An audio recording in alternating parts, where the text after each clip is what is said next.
Koordinate, lutanja, part 22.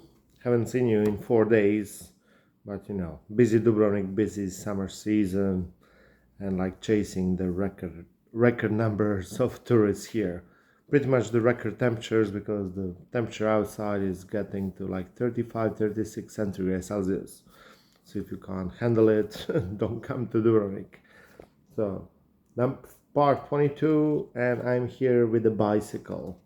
Pretty much when you tell somebody that you are here with a bicycle, in our slang it means that like you don't have a fucking clue what's going on.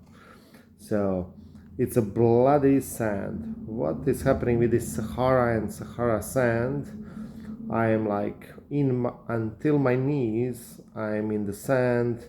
All wind blows the sand into my eyes, and I'm trying to keep my balance, not to sit on my butt. And there is one guy on a bicycle saying hello. He was talking in English to me, and I could hear a German accent. He had a cigarette in his mouth and a huge backpack on his back.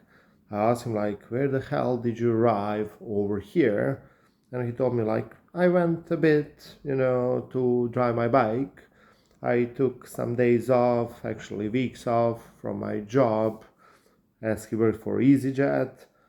And I asked him where he started, and he told me from Morocco. And I was like, man, we are in Senegal. I know where Morocco is, like 3,000 kilometers away north, at least.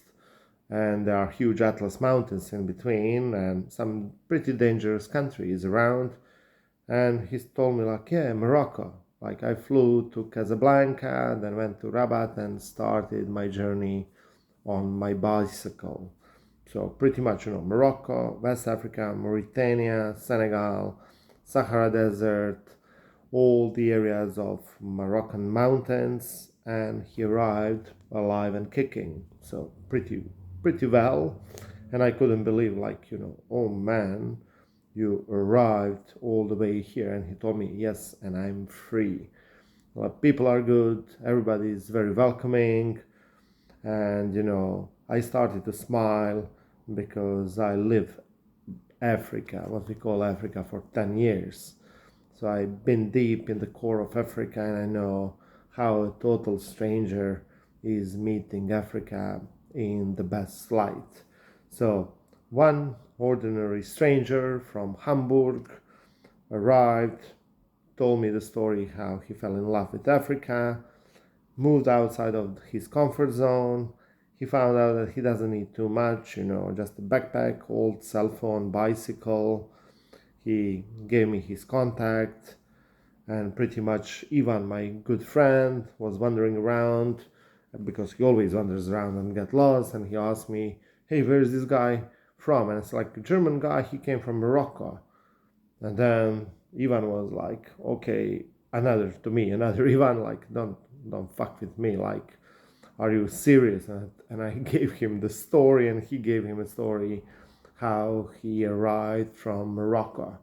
As it was 7 p.m., I was like, yeah, Senegal, it's getting dark, I don't want to be outside, all the distractions and stuff, let's stay in our Airbnb in Senegal, we have to prepare for the next day.